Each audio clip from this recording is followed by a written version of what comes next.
Welcome to the Solomon Show. Thank you so much for watching. I hope everyone is doing well. On today's panel, we have Gabriel.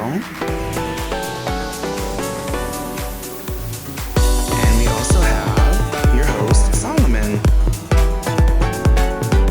Now let's get into it. Happy Easter, everybody. I hope you had a great time with your families, and I hope everybody was on their best behavior. Why? Because the golden rabbit is still on the loose. Now it's story time. Okay, what's our next story? Am I right or am I wrong for not wanting to quit my work position for my husband? I, 27 female, been married for 7 years to my 29-year-old husband. We have 6-year-old child together. They have 6 kids together. I was like, oh my gosh. And we have a good marriage. I am a petroleum service technician, meaning I work Monday through Friday and sometimes late night and on calls on technical problems. Most days and weekends, I'm home before 5 and on call is not often. I'm very good at what I do and I make really good money doing it. My husband wants me to quit and work part-time or less hours, and his reasoning is because he feels my skills are needed more at home than in the field. He believes women should not work at all, as they belong at home. He also makes the same amount of money as me, and he only works Monday through Friday. Our daughter understands when I have to leave, I help the world go around. And she doesn't seem to have a problem when I have to go to work or when I work late. I really love my career and I'm not interested in quitting, but I do want to choose my work. I don't want to choose my work over my family. I feel most respected by my boss and coworkers, and my coworkers encourage me to keep getting better and better doing what I'm doing now. Is it? So, I mean, like I've mentioned in the past, that part of being happy in life is having your own independence, and the way to that independence is through your career. You worked hard to get you where you are, to build up where you are now, and nowadays it's very, very hard to find a job that you like, and especially in an environment that you like. When I retire, I'll tell you about that. I have a whole new set of stories, but I don't think you should give it up. You worked hard for that, and nowadays too, everything is so expensive. You have to have a 2-person income. You just have to. It'll make life easier for the both of you and for your child as well. Give your child more opportunities. It's a very, unless your husband can give you a good answer, the answer he gave is not a good answer. And honestly, if I were the wife, it would want to send me running for the hills, because I don't want my children to be raised with that kind of mentality that a woman had to be cooped up in the house. Like, this is not caveman days. Sorry. That's it for that one? Okay. Now it's time for the quote of the day. Today's quote of the day is, "Pay attention to people that care, who are always there, who want better for you. Those are your people." Now it's story time. All right, what's the next story? My roommate rear-ended someone and then knocked them out. I'm not sure what I should do. Okay. The roommate was at a wedding last night. He claims a truck whipped in front of him and slammed on the brakes, causing him to rear-end the guy. They exited their cars and my roommate sucker punched the guy, knocking him out.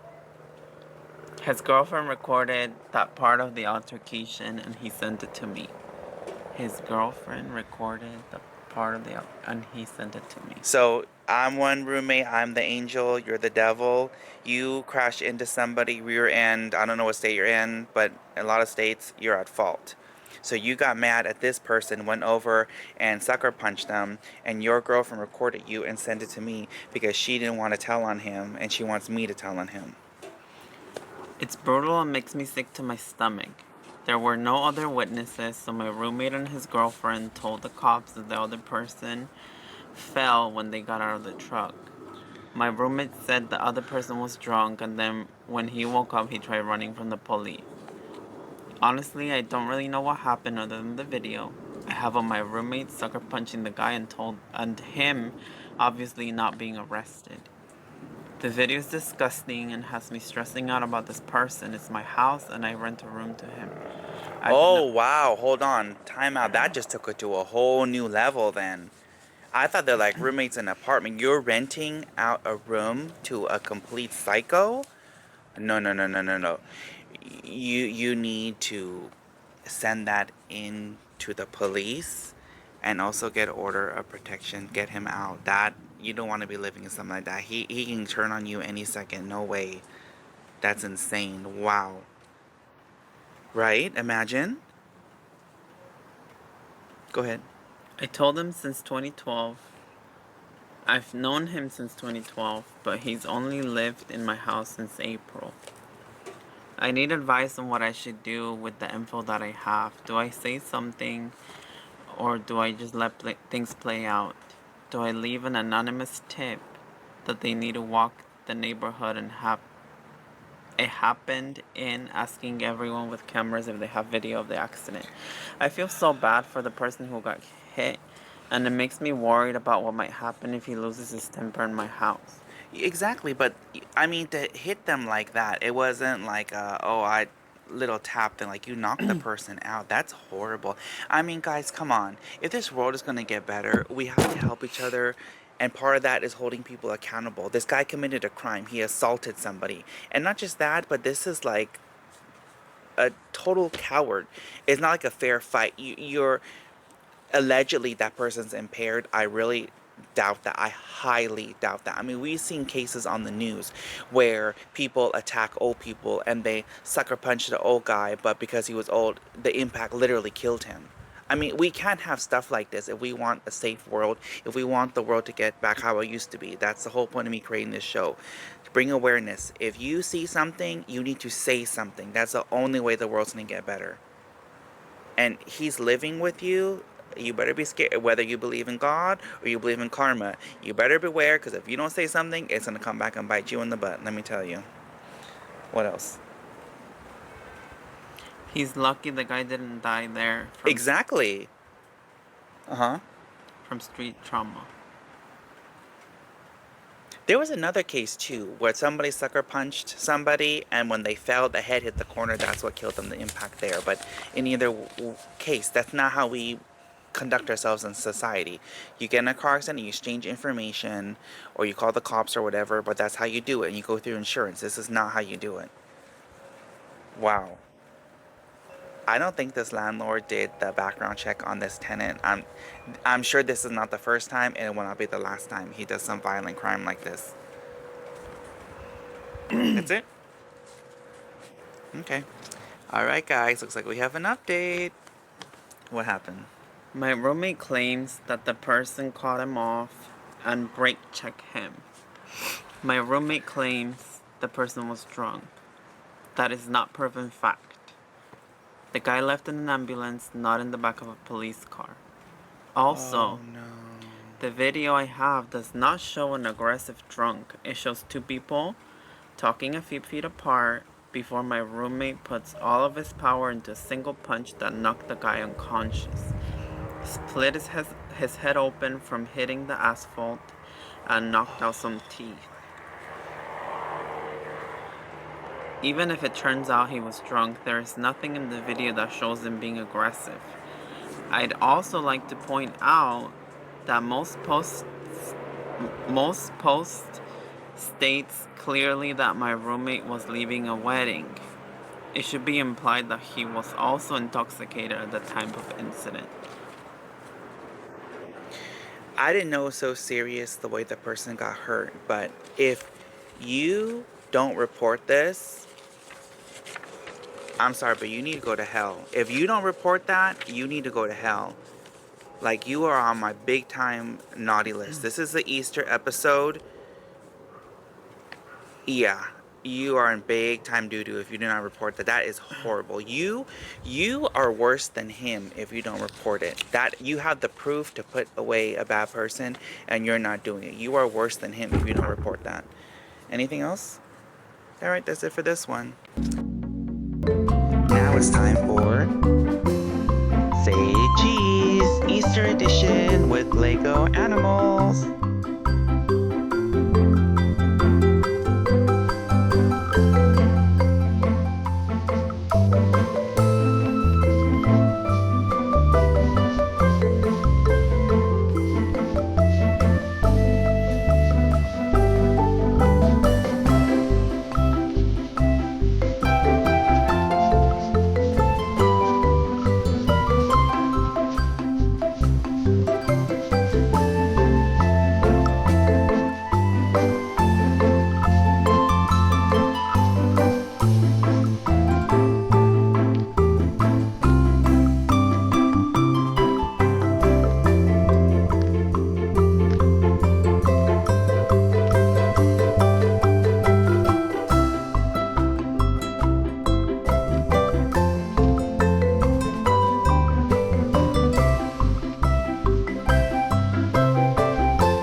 Now it's story time.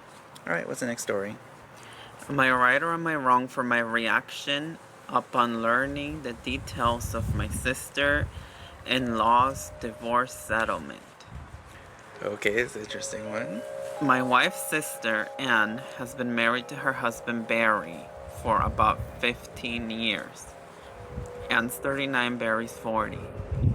They have 3 kids together. Anne works a high-profile job at an international company. Her job requires her to travel a lot, sometimes for weeks at a time. Barry works full-time as well, and he has a work-from-home job which allows him to take care of their kids. Anne's job pays well at a time. Pays well.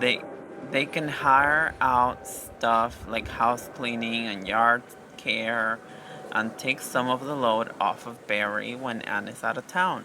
I'm not incredibly close with Barry, but he's a good person and our kids get along great together. He used to bring the kids over at our house all the time to have them play together, but over the past year or so, that has happened less and less often. About 4 months ago, I found out why. My wife told me that Barry was filing for divorce from Anne. Oh, wow. Last week, Anne came over to our house to visit.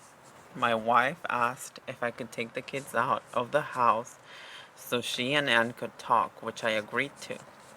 When I got home, Anne was still there and it was clear that their conversation got very emotional. I gave Anna a hug and told her I love her before she left. My wife filled me in on the details later that night.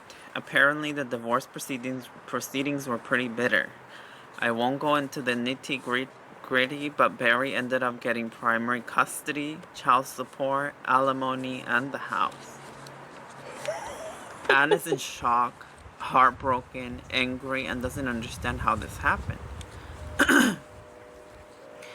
I told my wife that this is a crappy situation and I feel bad for everybody involved, but that Anne probably shouldn't be surprised about the outcome considering she hasn't been very present wife or mother due to her job keeping her away from home so often.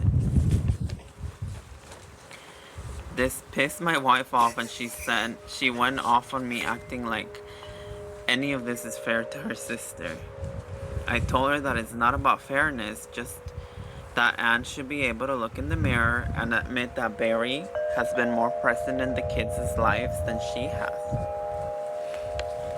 My wife continues defending Anne by saying she was working hard to provide to her family. I agree with her, but stated that there is a cost to having that kind of job and Anne is paying the price right now. My wife accused me of taking Barry's side. I told her I'm not taking anybody's side. The whole situation sucks and I feel bad for everybody, especially the kids because they're innocent in this. I told her I would feel the exact same way if the roles were reversed, and Barry had a job that kept him from home so much. My wife asked again if I think the divorce was fair, and I told her I just think it sucks and it's sad. I told her that I wouldn't wish that situation on anyone and that we should be giving all of them love and grace instead of judgment about fairness. My wife told me I'm being an a-hole about this. I understand my wife has a sibling obligation to look out for her sister, but I feel my response was level-headed and not taking any sides. Yeah, I 100% agree. I mean, sometimes that's the case. Like, he covered all the bases. I don't think he was wrong. I think maybe the wife is very emotional right now and trying to be loyal to the sister, but sometimes right is right and wrong is wrong. And sometimes, keep in mind too, the law doesn't incorporate feelings. The law is a law. So, what is in the best interest of the children? Da da da. Obviously, they're more close to the dad, so yeah, it would make sense. The dad has full custody. So, yeah, I mean, that's unfortunate, but it is what it is. Anything else to add? All right, that's it for this one. Now it's time for some more Say Cheese Easter Edition. Let's see how many Lego animals you can find this time.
Now it's story time. All right, what's the next story?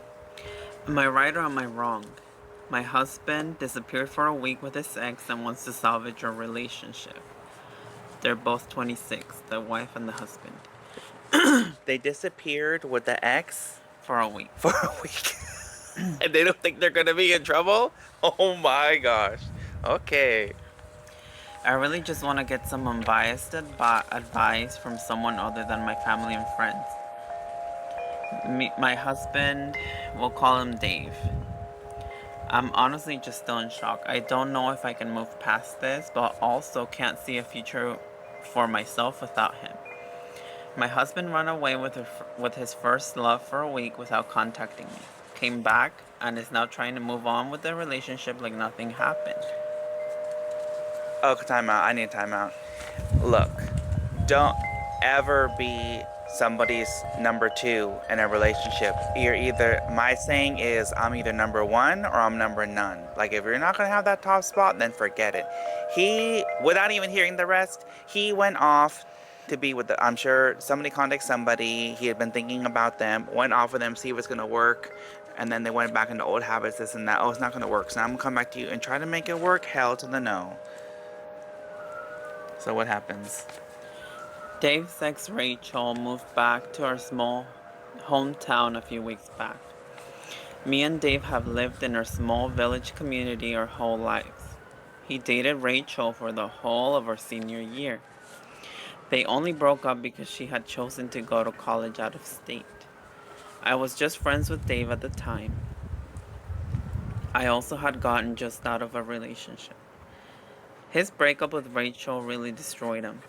He eventually got over it, or so I thought, and we ended up dating around 5 years ago. Got married last summer. Our friend group consists still of mainly high school friends, with the exception of a few college and work friends. So a couple of weeks ago we all went out for drinks and invited Rachel. Dave and Rachel hadn't seen or spoken to each other in several years, so I gave them space to catch up and chat for a while. I noticed they were getting along much better. than I had expected, considering how badly she had broken his heart.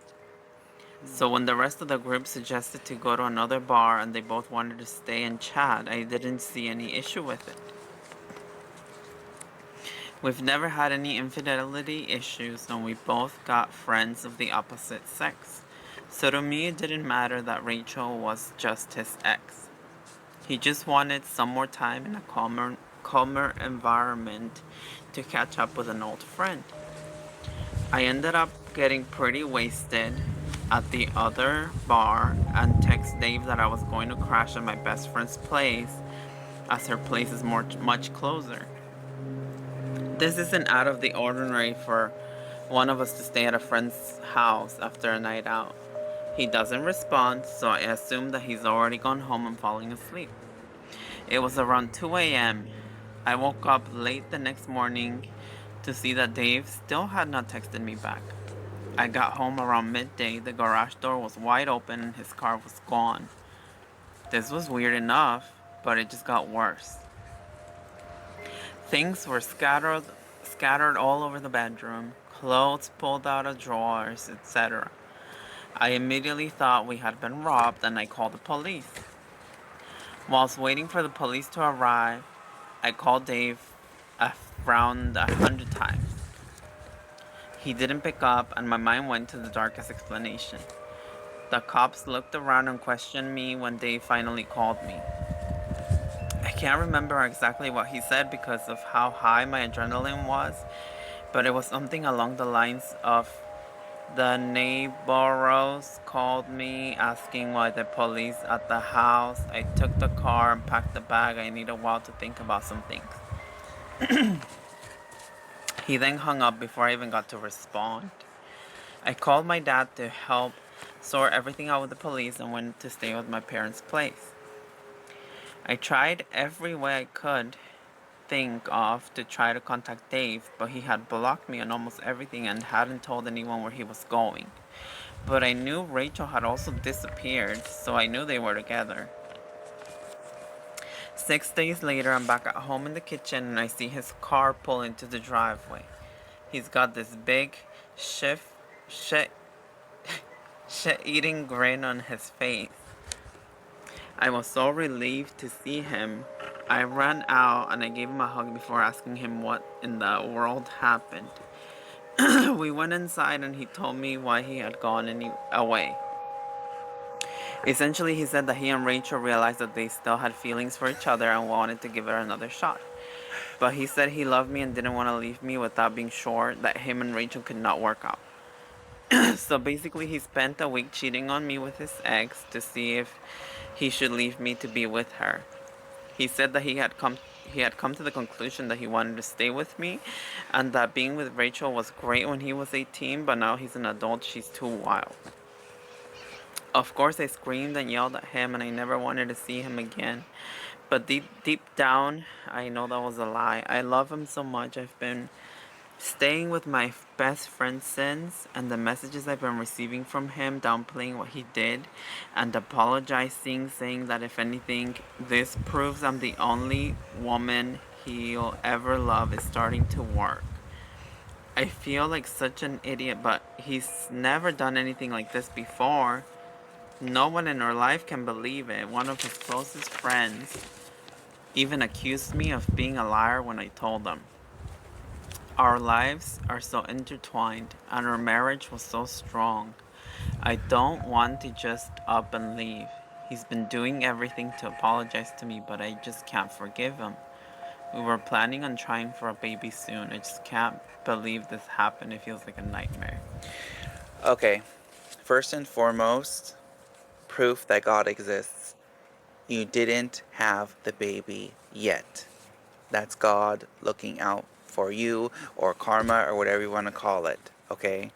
That's number one. Number two, I'm going to make it very simple for you. Are you okay going on the rest of your life with this person where in the back of your mind, you know very well from experience that for whatever reason, for any reason, it could be any day, anytime he is just gonna up and leave you and not even have the decency to let you know, not have the decency to even lock the front door, to close the garage door. He doesn't give a flying F about you. What if there was somebody in the house when you came home and you got killed or something? He didn't have the decency to give a you know what about your well-being to make sure that you would be okay. Girl, you need to wake the hell up. I know for myself, I wouldn't be able to live like that, knowing that any second they could just up and leave. You better run as fast as you can, girl. This is a big, big deal. And for him to downplay it and try to make you feel bad about it, that's all I'm going to say. Are you okay with that? Ask yourself that and then get back to me. Anything you want to add? All right, let me know. All right, what's the next? Now it's time for Solomon's Words of Wisdom with the Golden Rabbit.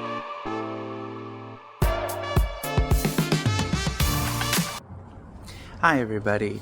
So, in the previous story, we had talked about how there was the girl and the guy just up and left her, and the house looked like it got broken into. She freaked out, called the police, all this stuff, and I got quite passionate about it, but there is a reason why, because been there and done that. Like, I understand that you have history and whatnot, but there comes a point when you have to learn to love yourself more. I understand you love the person and that's great and everything, but unfortunately, sorry guys, but unless you have some explanation or something to prove me wrong, I'm willing to listen, but I feel like women love a lot harder than men. And that's great and all, but you have to put yourself in check too. Like I've said time and time again, learn from the life of Whitney Houston. You can love the guy as much as you want, but there comes a point when that love becomes stupidity. Because if they're not being good to you, they're not treating you right, you need to walk away. Because you don't want to end up like Whitney Houston in the end. But I will say that I was dating somebody that in the past, a friend tried to introduce us, but unfortunately we were both in relationships, so we just let it be. And then years down the line, we ran into each other again. We got in a relationship. It was serious. We met each other's families. Everything was going so well. Come to find out after the fact that he had actually told my friends that he was looking into rings, this and that kind of stuff. And like when we broke up, basically the guy just kind of up and left, disappeared. And my friends were completely shocked. Like, they didn't want to tell me because they wanted to keep a surprise. He was talking to them about rings and all this and that. But later on down the line, he wanted to get back together. But thank God, I worked with this older lady at the time. And she was telling me, are you okay with not knowing the future relationship? Are you okay waking up every day thinking that this could be the day that they just up and leave again, no explanation?